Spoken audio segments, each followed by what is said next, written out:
friends. Welcome to LeggLife Podcast. My name is Adam. My name is Sherry. Sherry Beth, what episode is this? 135. And you guys, it feels like we are back home because we have had our podcast studio torn down because we've had house guests for the last almost month. Mm-hmm. And we've got everything set back up. We are at our table with our microphones. Yeah. Next to each other as we should be. Yeah. It feels nice. It was nice. I mean, we did the last episode that we recorded, we were sitting next to each other and sharing a microphone. On the couch upstairs? On the couch. But it was less than ideal. It was less than ideal. So this is nice. We each have our own microphone. Yep. This feels more, this feels a little bit better. I will say that. Yeah. You guys, as this is posting, it is Saturday, September 21st. Mm-hmm. 2 days until a very big day in our life. Yeah. Sherry Beth, what is Monday, September 23rd? It's our 19th wedding anniversary. You guys, we will have been married 1900 years. Wow. I don't feel like... Feels like it. Oh, whoa. I'm joking. I don't feel like we're old enough to have been married for almost 20 years. Okay, so that's true. But at the same time, it also is hard to remember life pre-marriage. I agree with that. And so it's like, on one hand, it feels like, how in the world have we been married 19 years? On the other hand, it's like, how have we only been married 19 years? Yeah. Doesn't it kind of feel that way? Yep, it does.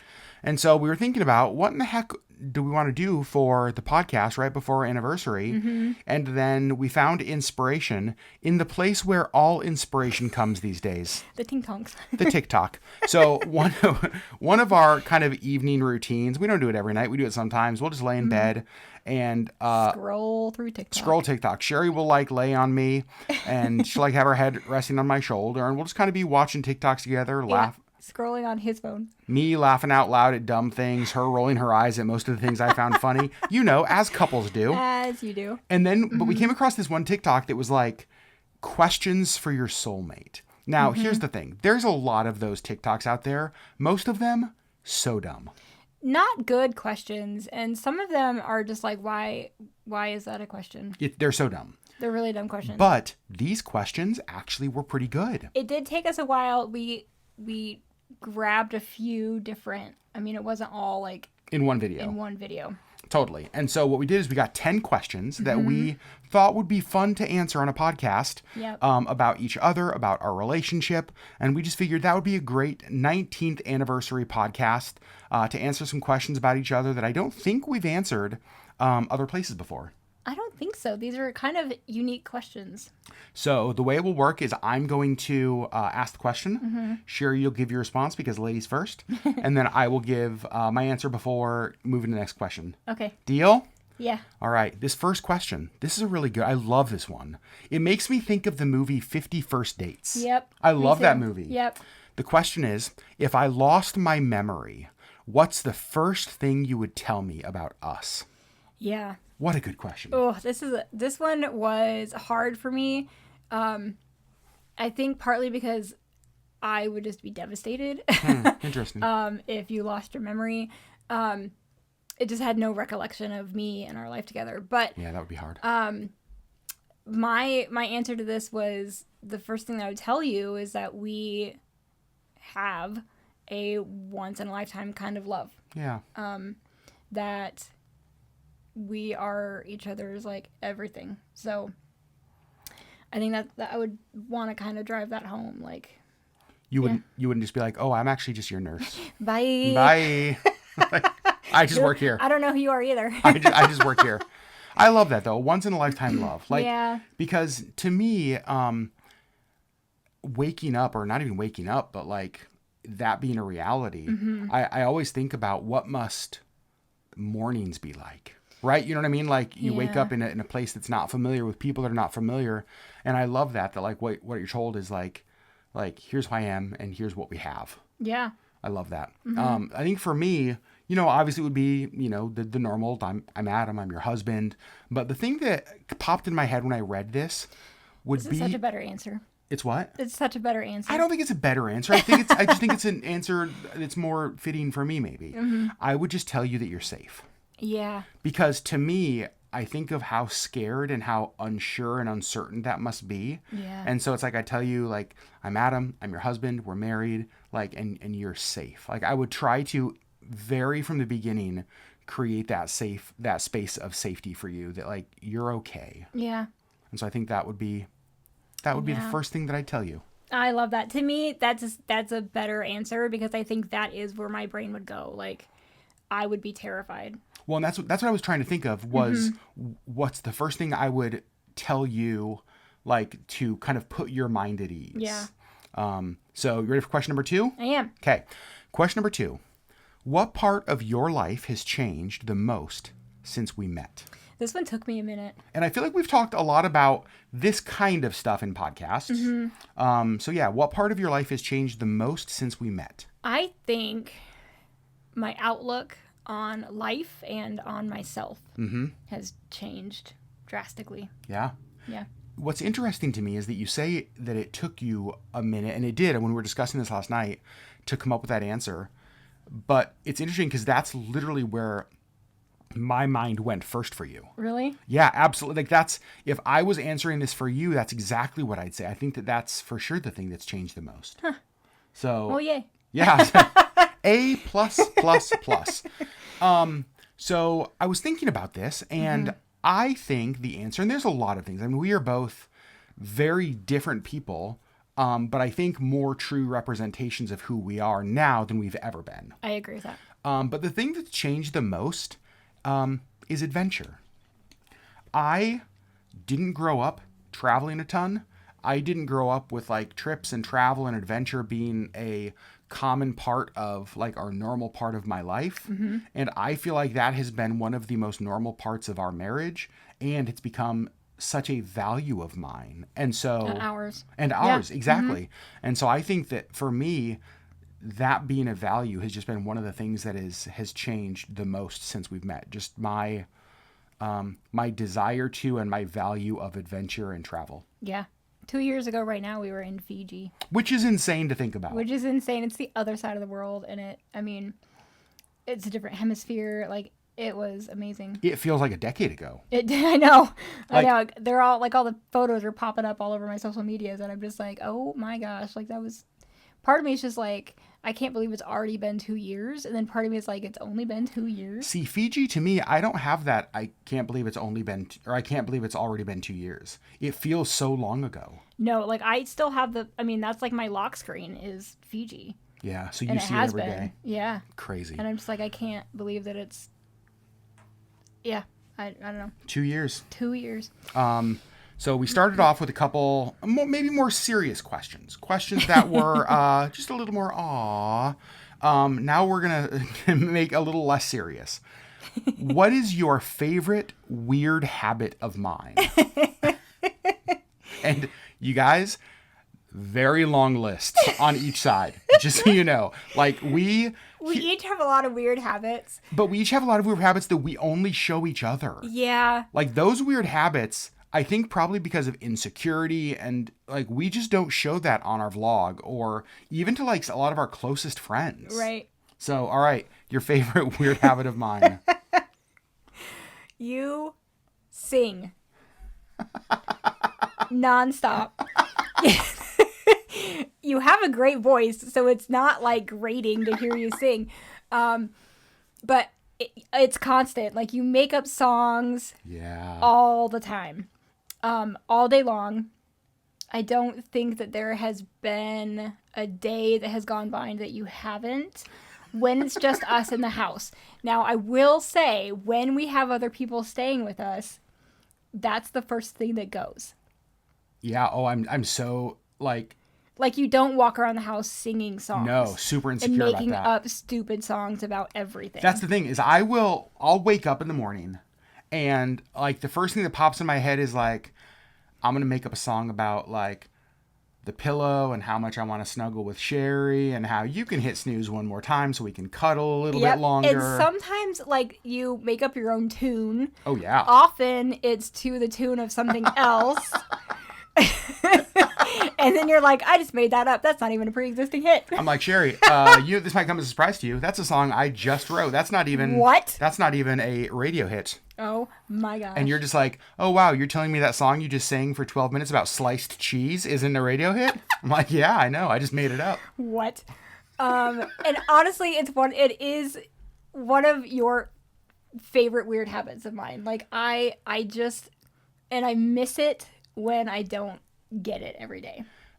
Okay, They're stupid songs, and they always make me roll my eyes. First of all, that's rude. Well, and I'm usually just like, oh my gosh. But like, I really do miss it when I don't get to hear your songs. So I've got to tell you, I think of every single question that's on this whole list. Your answer to this question makes me the happiest. The reason I don't being, think that's true, because I think the last one. Oh, the last one. Oh my God, you made me melt last night. You almost cried. I did. It was just, I can't wait for you guys to hear the answer to her last question. But here's why I love that: is that when I do that, the thought that goes into my head is like, God, I must annoy the crap out of her. Like, how does she let me still live here? Like, it is never ending. I must be so annoying. Missy liked her songs too. Missy did love my songs too. She loved to dance to your songs. I did write many a song about Missy. Yep, many songs. Yep, that's exactly right. So I'm so glad that is your favorite weird habit of mine. That was the very first thing that popped in my head, and hands down, I think it's my favorite. Like, I was shocked. You have a lot of weird habits. Okay. We both do. Okay. I think everybody does, but like, that's my favorite. God, I love that so much. What a good answer. Yours, here's what's interesting. You also have a lot of weird habits. And so I feel like I have a whole list to choose from. But there were two to me that really just kind of stood out. I can't really separate them, which one's my favorite, so I'm going to give them both. Yeah. The first one is something that I learned about you before you knew it about you. And I don't know if it's considered a weird habit or a quirk or what it is. It's the fact that whenever you are sick, when I'm not feeling well, when you're not feeling well, for any reason, it is 100% Asian food. Chinese food, Thai food. Yeah, I just sushi. Curry, sushi. Yep. I just want, yeah. And I don't know why. If Sherry ever texts me, hey, could you pick up like Thai food on the way home, or could you go by Panda Express? Instantly, my question is like, are you okay? Like, what's wrong? What's not feeling well? What doesn't feel well? Because I almost never want it. I mean, sushi I kind of always want, but like I almost never want like a curry or like a teriyaki chicken or whatever. Outside of being sick. I know. And so I just think that's so weird. Like, to me, I want it all the time, and you only want it when you're sick. That's very strange to me. And I did not know that. And that's something that you pointed out to me. And as soon as I pointed out, you saw it. You were like, and I was like, oh, you're not wrong. But like, I never actually noticed that about myself. The next thing I love, and this is just so funny. I think this comes from, we've talked about this on a podcast, I think previously. I think this comes from growing up. When you don't do it so much anymore. This is something that... No, because I felt bad about it. You felt bad about it? Okay. I was like, he's going to make fun of me if I do this. Okay, so Sherry would get up, right, change out of pajamas. You would take your pajamas, fold them, and put them neatly, and put them under your pillow. And that's how I was raised. For me, get on my pajamas, they go right in the dirty clothes drawer, or they go right like no, because I usually wear them a couple of nights. Right. And so they're not dirty after one wear. Correct. I get that. But it was the perfect it was like you were at military academy. It was like, I was like, Sherry, in my defense, that is how I fold all of my clothes. No, I know, but like a drill sergeant isn't going to come by and be like, Leg, where's your pajamas? Are they under your pillow? Like, but that's how you...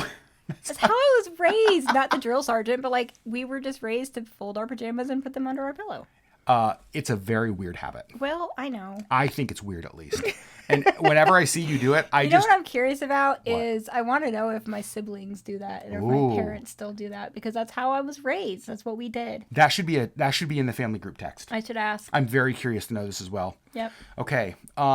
Next, we're gonna go to a little more serious topic. Why do you think I fell in love with you? So, Sherry's laughing. I think probably because she knows what my answer is going to be. Well, and mine. So, my first thought was, I have no idea. Because that's right. You said, okay, you guys. So we're laying in bed last night. We're 19 years into our marriage, and I'm still trying to figure out why you love me. We're laying in bed last night, going through these questions, and like Sherry's like totally silent and asks us, and she's just like, I have no clue. Like, I literally no idea. I don't know why you love me. Oh gosh. No, honestly, okay, so people are gonna think that I'm out there and weird, and it's fine. They already do. Sure. My real answer is that I think that we are fated mates. Is this from one of your books? Sure. I think that we were just made to be together, and like our pieces fit perfectly. That's inappropriate. And it's not. Whoa. Wow, Sherry. Not what I it's meant. A family channel. Okay. But like I just think that we fit each other perfectly, and because we were made for each other, and so I think that is why we fell in love, and why we have the kind of love that we have. You know what's interesting? So I actually don't believe in like destiny or soulmates. I do. However, I will say that I think that I agree with that in a lot of ways. I don't believe that there is necessarily one person in the 7 billion. Exactly. But I do think that we fit so well because we were supposed to. Yep, I love that. That's a great way to put that. Great way to put that. Yeah. So for me, with the question, why do I think Sherry fell in love with me? I think it's because I didn't live in Indiana. I think I was her way out. Now we need to explain that. I know. So here's what I mean when I say that. I think that, and we've talked a lot about this, I think that one of the things that I represented for you was a bigger life than maybe you had ever envisioned or pictured or like, you know what I mean? Or imagined. That like life could be bigger and adventurous beyond what you had pictured. Yeah, beyond what I knew. I don't think that's the main. I don't think it's just because like, oh, Adam's my way out. There's this guy in Alaska. I guess I'll just pick him. Doesn't matter what he's like. He's not here. But I do think that it represented something that you've told me this before, that like you knew from a younger age that like you wanted to be somewhere else. Yep. And so I knew Indiana wasn't it for me. Yeah, and so I think that it represented something, a life that was the size that you were wanting it to be. Yeah. Does that make sense? Yes. Am I right or am I wrong? You're right. Yeah. That's not why. I think that was a contributing factor. And that's the hard part. When you talked about a question like, why do you think we fell in love? The reality is, and I think for both of us, there's hundreds or thousands of reasons. Well, and that was one of the questions that we were like, nah, because like one of the questions that was in there was, when did you, like, what was the moment you realized you were in love with me or whatever? And it was just like, it was 1,000 different moments. It was a million different moments of just like, it was 200 million different moments. All right. Sorry, we were just because because we had been friends for so long, and I don't think that we can just say, oh, this was the moment that I knew. I don't think that there was a moment. I think that it was 1,000 little moments of just becoming. You said 1 million moments earlier. Oh, right. I was going back to your minuscule number. Wow. Wow. Let's see if we make it to 20 years. Oh, boy. Next question. Yeah. If you lost me, okay, sorry. If you lost me, what would be the hardest part to forget? I actually really love this question. Yeah. And, you know, this one hits because we have had friends lose spouses. And I think, you know, walking with them through that, gosh, it just kind of brought back all of those. Yeah, I get that. Traumatic moments. But for me, I think that it would be really hard to forget how safe I feel with you. I think that would be a really hard thing to replace. Yeah. And not that I feel unsafe around other people, but there's just this complete safety with you that I think would be hard to replicate. I love that. That's a huge compliment, because I think, like, even going back to what I would tell you. Yeah. You know, the first thing. And I think that's why I feel like that's just such a better answer, because I think that that's what I would need. I need that safety. Yeah, that's one of the things that, like, I think if you could say, like, what do you try to, if you were to ask me, like, what's the thing you try to provide, like, for Sherry, I think safety is one of the very top things. Yeah. So thank you for that. If I lost you, what would be the hardest part to forget? I think it's your evolution. You have a drive to grow and change and discover your true self, that really I have seen very few times in my life. There's just this determination to discover who you really are and then to be that person, even though being that person costs you relationships and costs you things. You are just so determined to change for the good into who you truly are. Like, I don't think if I ever lost you, I would take that message that you live with your life with me forever. It's just it's so unique, not only to you, but so few people have that. I think so many people in the world are becoming like the environment around them. And you're like, screw the environment around me. I want to become who I am. I'm going to discover who that is, and I'm going to become that person. Away from outside forces. Yeah. Like, I just think, I think that's something that, like, that would be the hardest part to forget. And in fact, I don't think I could ever forget it. That's a compliment. Thank you. You're welcome. Next question. What do I do that you find the most comforting? Well, I think this kind of goes back to the other question.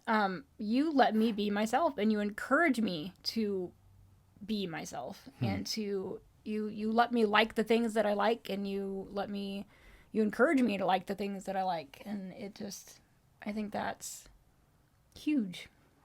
Yeah. I think some of it is like, it's interesting because I'm thinking about a question that we threw out. And the question was, what's one thing you wish I asked you more about? Or like, you know what I mean? And you instantly said like books. And so one of my like kind of takeaways from this whole podcast experience, we're not done. We have a lot of questions still to come. But one of my takeaways from this is that I think it's one thing to give you space to be yourself. But one of the areas that I can still grow in is to step into those spaces with you and have interest for those spaces. That doesn't mean that I have to become like a fan of like fairy smut, right? But I can genuinely ask about something and care about it because I care about you and I know you care about that. And and I was laughing, like, when we threw that question out, I was like, but really my first thought was books. And I was just like, there are times that I'm like, you're going to sit down and you're going to listen to me talk about this book because I have to talk about this book. Yes, there are. And you're just going to sit here and listen. And then there's times that I'm like, I know he does not care and I am not going to burden him with something that he truly does not care about. Often I say that. So like there's most of my books that you don't hear anything about because I know that you don't care.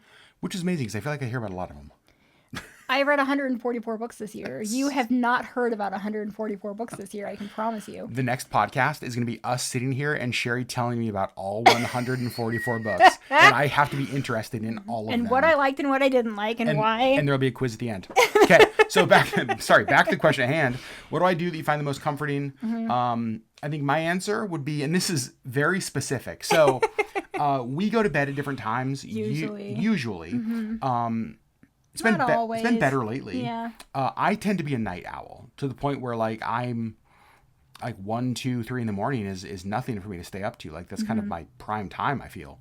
And so if Sherry's in bed asleep and I crawl into bed, it doesn't matter if she has been asleep for 10 minutes or 6 hours already.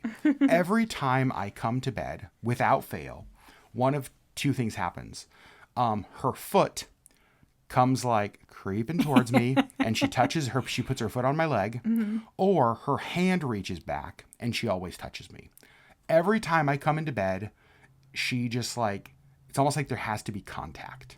I'll also usually say hi or I love you. I love you. Yep.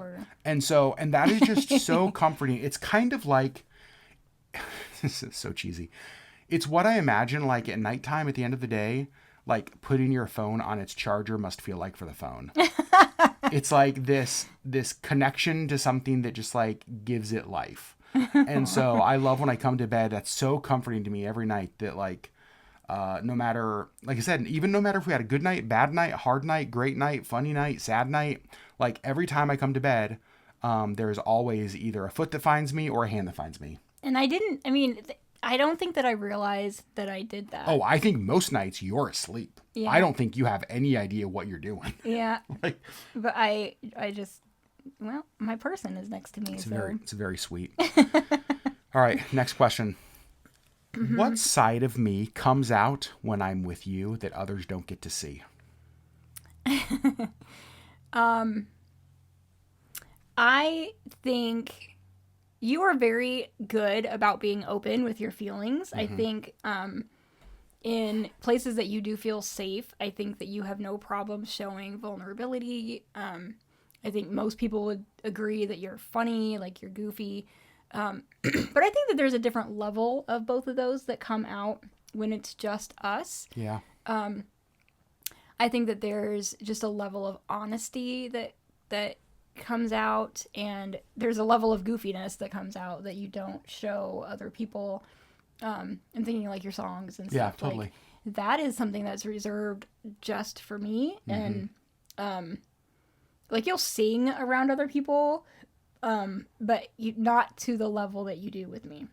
Very few people have heard my songs about sliced cheese. Right. Or socks on the floor, or whatever, pretty much anything. Whatever it is, anything at all. Yeah. Yep. I think you're right. I think my weird curly hairs. Oh, I make a lot of songs about you your make a your lot hairs. of my hair because about the lion's mane. Uh-huh. Yep. I think that's true, and I think that the reason that you see that more than anybody, both the vulnerability and the goofiness, and that just goes back to safety. Like, mm-hmm. Those are areas that I'm insecure about. Partly because, we live in a world where it's like, oh, guys don't show emotion. And while I think that's like just complete shit, I also have many times in my life been told by others that I'm too emotional, right? You're too emotional, especially for a guy, you're too emotional. And so a lot of times I agree. Like that's I want horribly to punch toxic. them in their stupid throats. But that's easy for me to throttle back, and with the goofiness as well. It's like, oh, if I'm too weird, people won't like me. And at the core, and this goes back to even last week's podcast episode, like mm-hmm. being codependent, like a people pleaser, and so afraid to like do anything that people wouldn't like. Yeah, and but so, I love that you know that I'm going to accept you no matter what. Well, legally you can't get away. That's marriage, sweetheart. Well. I think for you, the side of you that comes out when I'm with you that others don't get to see, and this is actually something that is still growing in you. Yeah. It's your wit and humor. And we joke about this, that when you first moved up here, really not that funny. like I love you. I don't think that I knew how to express. Yeah. Mm-hmm. And you have learned that, but you're still not secure enough right. in that side of you to necessarily, our close friends get to see some of it, but not like I do. There are times that you throw zingers at me at home and I'm just like, if Indiana Sherry could see you now, like, oh my, like you just came up with that on the fly. How? Yeah. It's shocking how. I'm also not good at like the quick wit, like mm-hmm. the just off the top of my head. Like I often come up with really funny things hours later, and then it's just lost. Like I can't bring it back up and be like, I have a really great comeback to this thing that you said 5 hours ago. Hey, remember what we talked about yesterday? Well, sit down. I got a good response. I got a zinger. So when it happens, it's like it doesn't happen very often. My brain just doesn't work like that. But when it does, I'm so proud. I am left speechless because I know it's just something that it's like a muscle you're working and building, that when it happens, I'm just like, oh my God. Like, oh my God. Like I wish I would have been vlogging that because the world would not believe what you just said to me. Like, it's so great. I love that. Well, thank you. You're welcome. Okay, next question. Yeah. In what ways am I good for your mental health? I am an internal processor, for better or for worse. Mm-hmm. I will often keep things in and process things fully on my own, which I don't think is really very healthy. But you give me the space to do that. I am definitely not an external processor. I'm not good at that. Yeah. And so you give me the space to process internally, but then you also encourage me to, like, I overthink with the best of them, and you're like, okay, what are we overthinking? Tell me all of the thoughts, and let's discuss. Yep, let's get it all out. Yep. Every weird rabbit trail, every weird doom spiral, like, let's talk about all of it. And so you give me the space to do that, and I think that is, for me, like, one of the healthiest things, because if I just sit in my own doom spiral, I will continue to doom spiral. Yeah. Because I can get real dark real quick, and we've talked about that before on podcasts. And so you give me the space to process internally when I need to, but also, like, just thought dump, like, just full brain dump, and you're just like, all right, let's follow this rabbit trail and see where it goes. Yep, let's do this. Yep. And so I think that's probably the best for me. I love that. I think, in what ways are you good for my mental health? You support me in areas of myself that I think are broken. We've talked a bunch lately about me going in for an ADHD diagnosis. And I think there's a lot of things that I have just thought were weird about me, or broken about me, or quirks about me, or, like, just things that were off, are things that you tend to, like, really support me in, or even help me see strength in myself in. Like, there's so many times that I'm just like, oh my God, I'm so weird. And you're just like, I really love that part of your weirdness. My brain is so dumb. And I'm like, absolutely not. Yeah. Your brain is so smart Yeah. that it can't focus on one thing at a time. It's got 8 million things that it's trying to do. Yeah. And so, because you're so smart. And so you help me see, like, things that naturally I would look at as broken in me. I think you help me see the beauty in those things, not just pointing out the brokenness. Right. And so I think that's a huge gift to me. Thank you. You're welcome. Thank you. What part of our relationship do we take for granted? I think something that I personally take for granted in our relationship is just our trust in each other. I think that, we talk a lot about how good our friendship is and how we can talk about everything, but I implicitly trust you, explicitly trust you. I know that you love me. I know that you want what's best for me at all times. I know that you will never intentionally hurt me. And I think that I just sort of take that for granted. And, seeing some of our friends' marriages kind of fall apart, and parents' friends' marriages fall apart, and, all of these things, like, I think that that's one of the things that I just take for granted, is that I just trust you. It's not even something that I think about. I just do. I'm very thankful. Yeah, I'm very glad. I mean, I am too, but it took me a minute to be like, what's something that I just take for granted? And I think that's it. I think for me, I take for granted the time that we get to spend together. And a lot of that is that we don't have kids, and I understand that, and so that gives us kind of different opportunities and different time. We both have pretty flexible jobs. There's just a lot of things that contribute to the fact that we get to spend, like, really good time together. And even the take for granted thing, I think, I remember when we were married, only a few years, and a lot of our friends started having kids, and, they, with kids came a reduction in date nights for them. Because we'd had a lot of group dates and that kind of stuff, and those kind of went away. Exactly. And so I remember one of our friends being like, well, when you don't have kids, every night gets to be date night. And I think there's a part of that that's true, but I think that where we take it for granted is we aren't always as intentional with our time as we could be. I think that we spend a lot of time, scrolling, a lot of time just sort of doing other things that aren't as maybe beneficial as we could. We spend a lot of time in proximity. We spend a lot of time in proximity to each other. Quantity over quality. Yeah, I think so. And I think that we've just, because that's been our whole relationship, like, we've always had lots of time together. But I think that one of the dangers with that is there can be this slow drift that happens. And it's like, wow, I'm around you, but I don't fully know you anymore. Like, who are you again? And I just think like the importance of that not happening. And so I think we sometimes take for granted the fact that we have been given this amazing gift of so much time together. Like, I would love to be more intentional with that. Does that make sense? Yes, it does. Yeah. I agree with that. All right, Sherry, last question. Last question. You gonna keep it together? I'm gonna keep it together. Your answer it was so sweet. Do you remember our first date and what made it special for you? I do remember our first date. Tell them about our first date. Many people will know this story. Yeah. So we were friends online for 7 years before we actually met in person.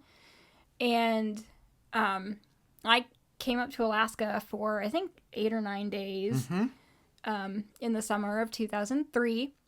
And just to kind of actually meet in person and kind of see if this could be something. Because for the vast majority of our friendship, there was nothing romantic. No, it was really just a friendship. I mean, I was in Indiana, you were in Alaska. Like, we were each in different feasibly, relationships. It just wasn't. I mean, we were in other relationships. We had other goals. We had other paths, and it just there kind of came a point in our friendship where we were like, maybe this could be more, but I don't know because I've never actually seen you in the flesh, and I don't know how we would actually meld like in person.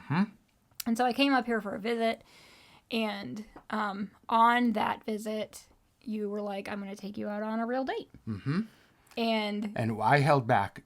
Like, I didn't hold anything back on this date. No, I pulled out all the stops. Keeping in mind that we were both pretty poor. I really tried to woo you. Tried to woo you. You really did. So tell them what we did on the date. You took me to Denny's. Hell yes, I did. Yep. And listen, Sherry, if moons over my hammy ain't enough to impress you, then I don't know what else to do. Well, I don't know. So you took me to Denny's, and I think honestly it was because it was probably one of the only things that was actually open. That's probably true. I think that it was like 11 o'clock at night. And we went by a gas station, and I forget what your excuse was. You said something. You had to run in for something. I don't remember. But you came back out with a gas station rose. You know how they sell those like $3.99 single roses there at the checkout counter? Yep. I'm telling you. So Denny's in a single stem rose from a gas station. The fanciest. And you knew, it's like, wow, if he'll go to this extent on a first date, what won't he do for the rest of our life? Won't he do? Wow. So that was our first date, and honestly, it was kind of perfect because it was, I think, very us. So can I add something to the first date? Yeah. You guys have to remember, we had spent how many years? 7 years? 7 years. Talking on the phone as friends. On the phone. Writing letters. Yep. Emails.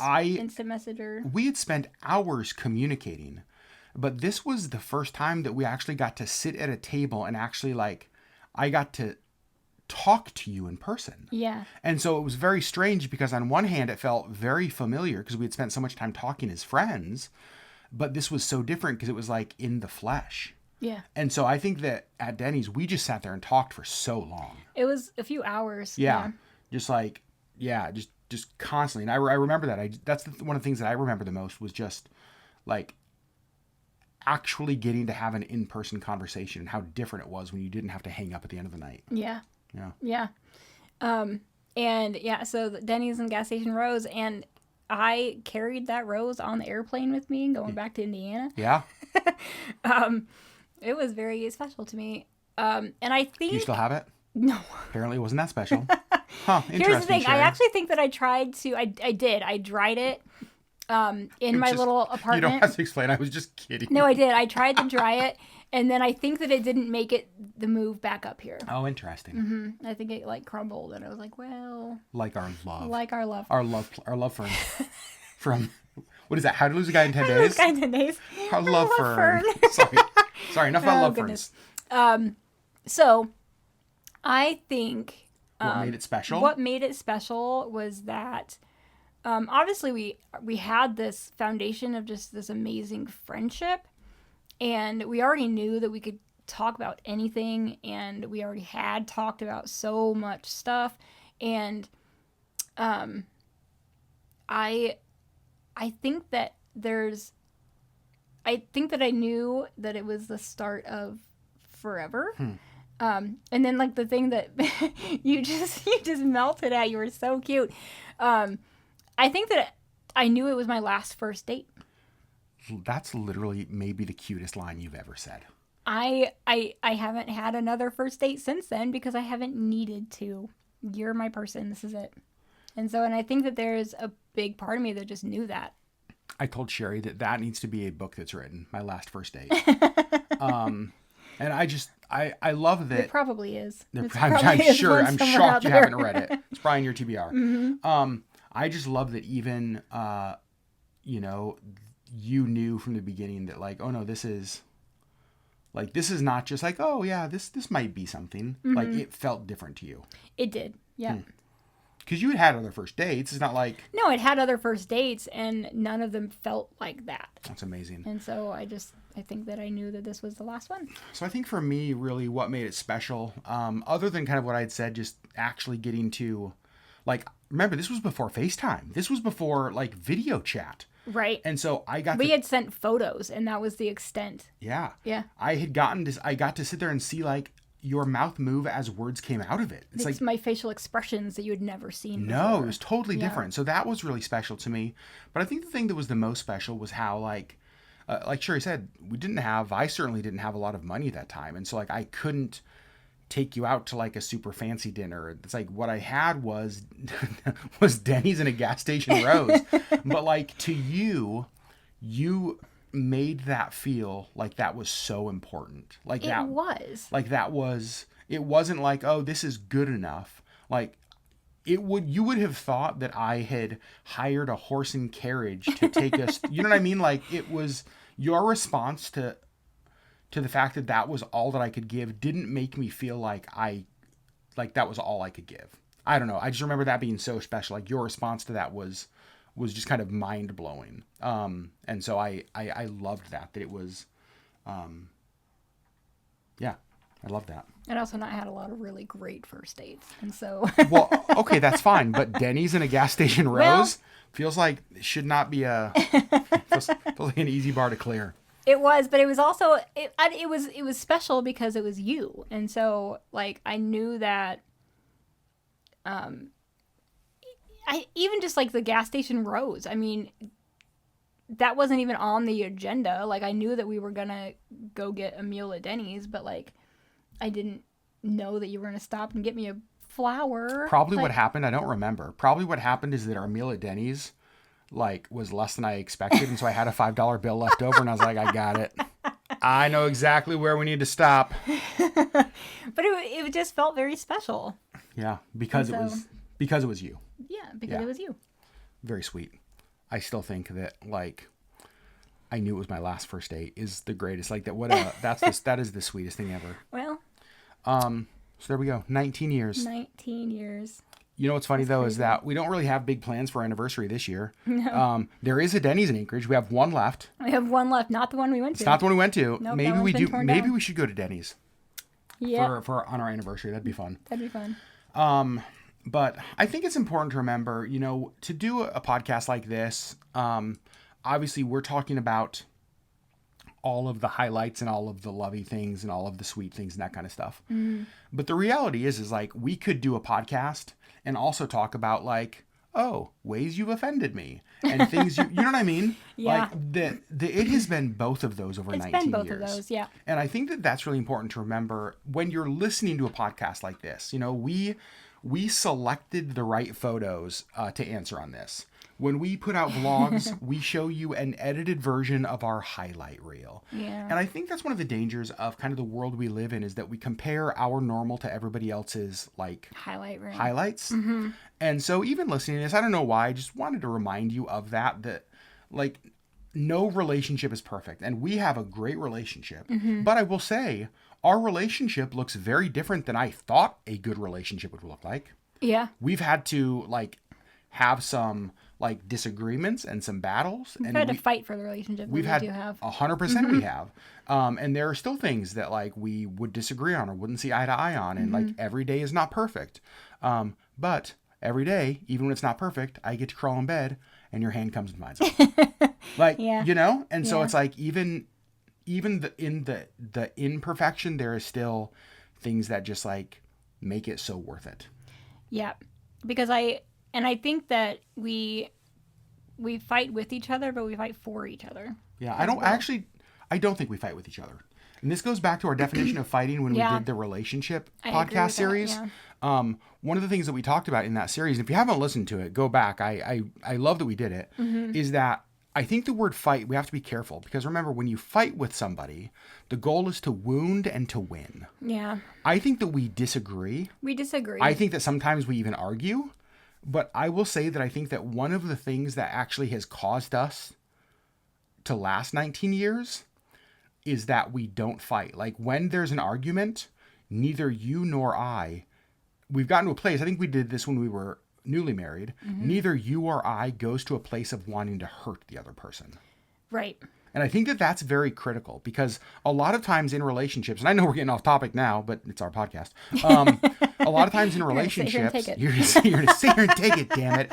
A lot of times in relationships, like it's like tensions get heated, and you're like, nope, I'm going to win this. And like, in order to win this, like, I'm gonna hurt her. I'm gonna hurt him. Like, I'm gonna say something that I know is gonna hurt. That's exactly right. I'm gonna say something to wound. Yeah. That's fighting. And I actually think that we really don't do that. Us learning how not to do that has actually helped us reach 19 years. We did do it in the beginning. 100% we did in the beginning. And I think that that's one of the things that we had to both look in the mirror and be like, oh, we actually handle conflict in a really unhealthy way.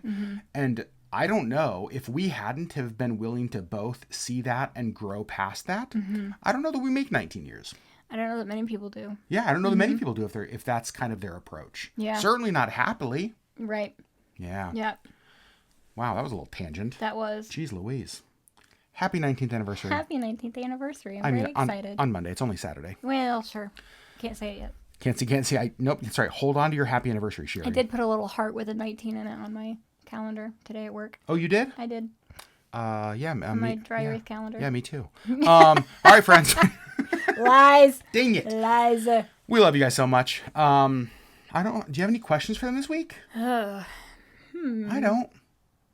I don't know. All right. Well, this is just one you get to listen to. You don't got to respond to.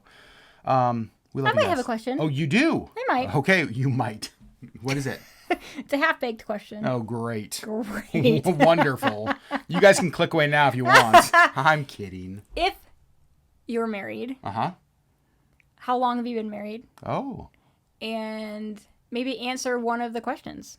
Yeah, if you're married. Pick one of the questions that we just talked about and it's perfect. Let us know. If you're married, how long have you been married? How long have you been happily married? Yeah, because those might be different answers. No, I'm just kidding. And then, I like that. Pick one question. Yeah. Pick one question. Doesn't matter what the question is. Just answer it. You guys. Significant other. We love you. Yeah. 135 podcast episodes. Look at us go. Look at us go. We will see you next week on the next LeggLife podcast, friends. Yes. All right. Bye.